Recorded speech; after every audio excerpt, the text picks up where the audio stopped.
followers to be as well. Maybe I should have killed 400 or 500 people, then I would have felt better. Then would have felt like I really offered society something. Convicted member of the Manson clan, Susan Atkins, said, in time, he was to call himself Satan and the devil sometimes. Believe me, if I started murdering people, there'd be none of you left. There'd be none of you left.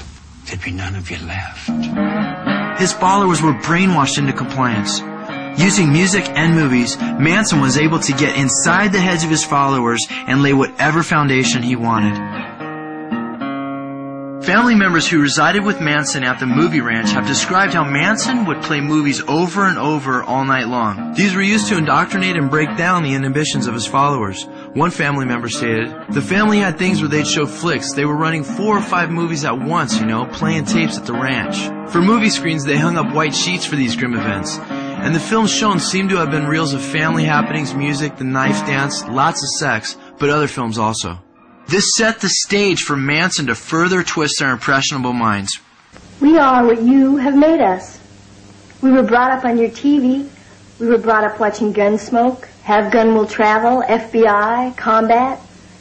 This guy you were looking to for, entertainment or whatever you want to call it, was killing all through the show. Every show we ever watched was all killing. All those old-time gangster movies where, it was all exciting. They were in the cars with the low hats on and they were cruising and they were shooting out the windows or, it was all exciting. And we are what you made us. Let us not forget that in TV we have the greatest instrument for mass persuasion in the history of the world. An important thing to look at here is you look at someone like Madonna, who's very popular in the mainstream media, and Anton LaVey, the founder of the Church of Satan, who has definitely influenced the media on different levels. And both those people acknowledge the power of the media, and they know that it influences people, and that's where they make all their money. That's their bread and butter, is the media. So they know they're influencing all kinds of people. And they know that they're corrupting the culture, because when they were asked if their kids were allowed to watch TV, they said no. In fact, Madonna said that she thought MTV and television was poison. So now the question that's begged is, well, wait, why are these people that are so influential in the media, why will they not allow their kids to be corrupted, but be such prominent players in corrupting ours? You put it out there, and hopefully they get it. I always like to think of it as like I've got them sitting there, whip a little message at them, whip a little moral at them, whip a little of what my view of the world is, because that's what every good filmmaker does. And we'll lead the world into the 21st century, and I'll make a profit on their backs. This constant barrage of TV propaganda has left an indelible impression on the youth of the world. In accord with Aleister Crowley's mandate for an army of youth whereby he could control the world, the demon-possessed and master propagandist Adolf Hitler declared that film was to be used for the education of the youth. Propaganda, also called mind-raping by the Nazis, was aimed at brainwashing the youth and was so powerful that Hitler once bragged, they will never again be free for the rest of their lives. Und wir möchten nun, dass ihr, deutsche Jungs und deutsche Mädchen, Adolf Hitler opportunistically set the campaign for his occult agenda in motion by indoctrinating children at a very early age. In order to completely own the minds of the children, he created the Youth Film Hours, where it was mandatory to watch movie after movie that painted the Nazis in a positive light. These Youth Film Hours were so successful that they even replaced Sunday school. He outlined, my program for educating youth is hard. Weakness must be hammered away. In my castles of the Teutonic Order, a youth will grow up before which the world will tremble. I want a brutal, domineering, fearless, cruel youth. Youth must be all that. It must bear pain. There must be nothing gentle about it.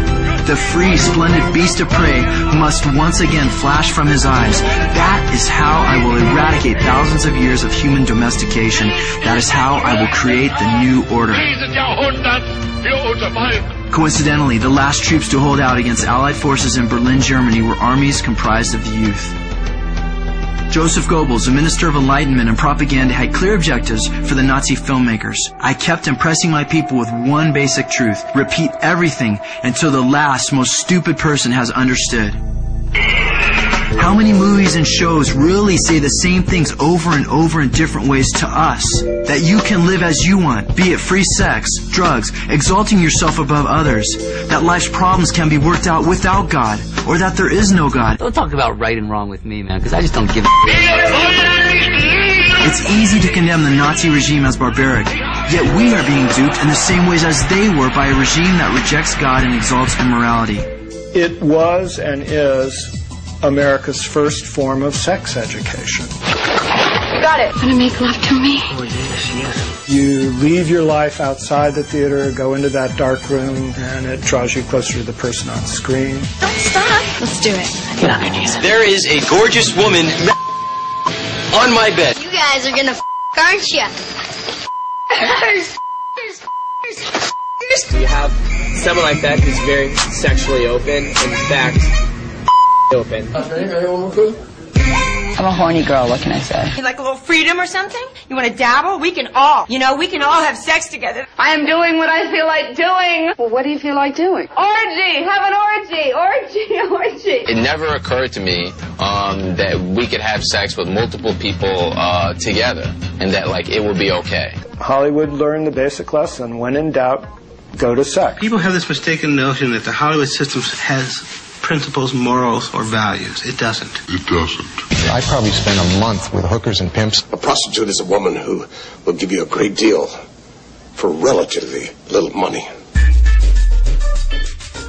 Today, the movie industry, empowered with demonic force and authority, is shamelessly indoctrinating us with the same messages of carefully crafted immoral propaganda over and over. And what classes are you taking?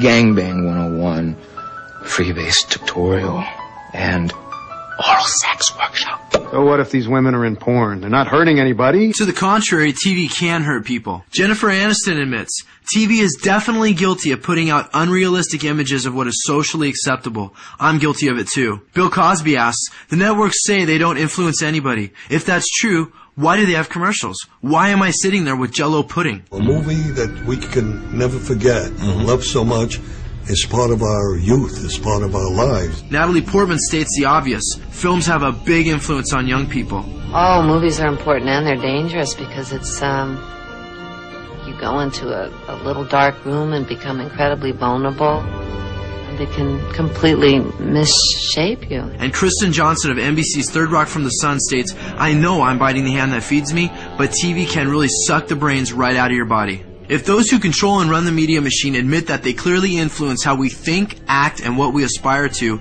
should we not be more careful to make sure that these influences positively glorify God in our lives and to responsibly censor and omit those that do not?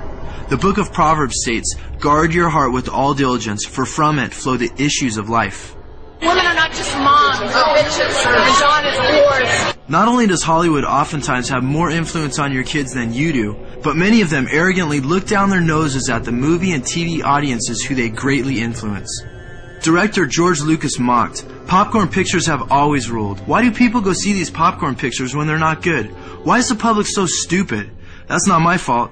I just understood what people like to go see, and Steven has too, and we go for that. I've entertained. I've pleased your children. I've pleased your wives. I've pleased you, you sons of bitches! These were just nose-thumbing movies. They are there to thumb their nose at your values, saying, we don't care if you like us, we don't like you. Are we stupid as they claim, and do we sell out our lives and the lives of our children to people who admittedly don't like us and knowingly destroy our souls?